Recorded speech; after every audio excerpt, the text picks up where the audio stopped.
हम सार्वजनिक रूप से बहुत बार प्रार्थना की है। क्या होता है कि नई अवस्था होती है, इस नई अवस्था में एक नवीन उमंग होती है।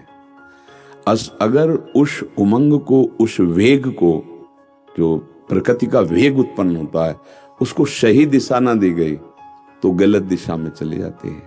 जैसे व्यभिचार, व्यसन, अगर हम गलत आचरणों में उतर गए। अब छोटे छोटे बच्चों के पास मोबाइल है, मोबाइल में पूरा संसार है।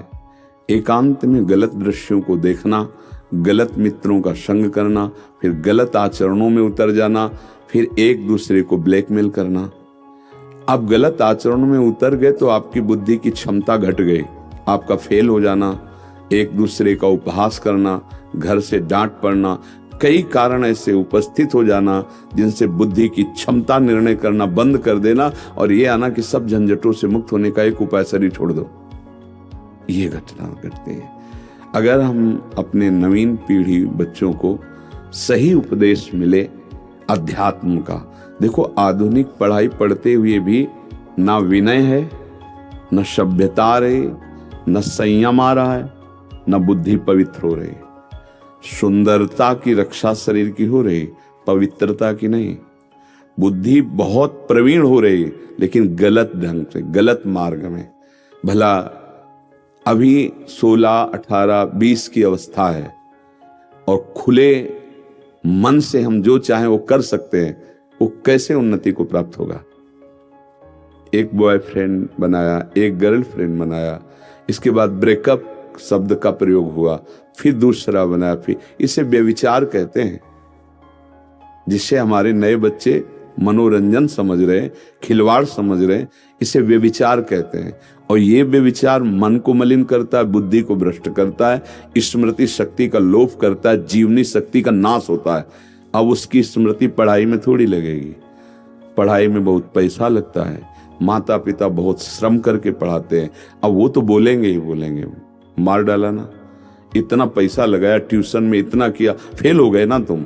अब वो बच्चा कई तरह से हारा हुआ, वो फिर इस गति को कभी फेल हो जाने पर, कभी ब्लैकमेल करने पर, कोई नहीं जानता उसको कौन ब्लैकमेल कर रहा है, किस तरह से वो बच्चा। इसीलिए हम कई बार इस समस्या पर माता पिता को कहा है कि मित्रवत बच्चों से व्यवहार करो, दोस्त की तरह बैठो, हम नहीं डांटेंगे, तुम्हारे मन की जो बात हो हमें बताओ, हम तुम्हारे मित्र भी हैं, तन मन से हम तुम्हारा सहयोग करेंगे। कोई तुमको ब्लैकमेल कर रहा है, कोई दबाव डाल रहा है, कोई तुम्हें भ्रष्ट आचरण सिखा रहा है, कोई तुम्हें फांस रहा है, तो अपने माता पिता को हम बता सकते हैं, वो हमारे सच्चे हित ऐसे हैं। और माता पिता को भी चाहिए कि 14, 15, 16, 18 वर्ष के बच्चों से मित्रवत व्यवहार करें। आओ बैठो, तुम अपने दिल की बात हमको कभी छुपाना नहीं, बताना। भारी से भारी गलती में भी हम तुम्हारा साथ देंगे। तो बच्चा परिपक्व हो। फेल हो गया तो उसको डांटो मत, उसको आंतरिक शब्दों का टॉर्चर मत करो। कोई बात नहीं है, हम और कमाएंगे और आपको पढ़ाएंगे, आप अगला प्रयास करना कि फेल ना हो। तो हम अगर अपने बच्चों को इतना साहस दें कि उनको अधर्माचरण से, गलत स्थिति से, गलत चिंतन से बचा पाए, तो शायद ये जो घटनाएं घटती हैं इनसे बचत हो जाए। नहीं तो कई ऐसी समस्या होती जिनका निर्णय बच्चे नहीं कर पाते, नादान बुद्धि होने के कारण, कि अब क्या करें, अगर ये बात मम्मी पापा जान गए तो अब क्या होगा। कई ऐसे बच्चे या बच्चियां से घटना कर लेते हैं।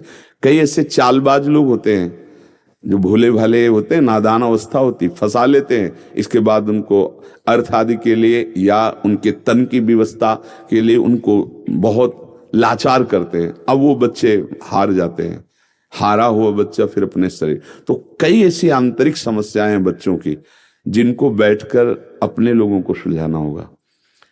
इसीलिए हम कहते हैं माता पिता को, ठीक है उनको सांसारिक शिक्षा तो दो ही, पर आध्यात्मिक शिक्षा भी दो।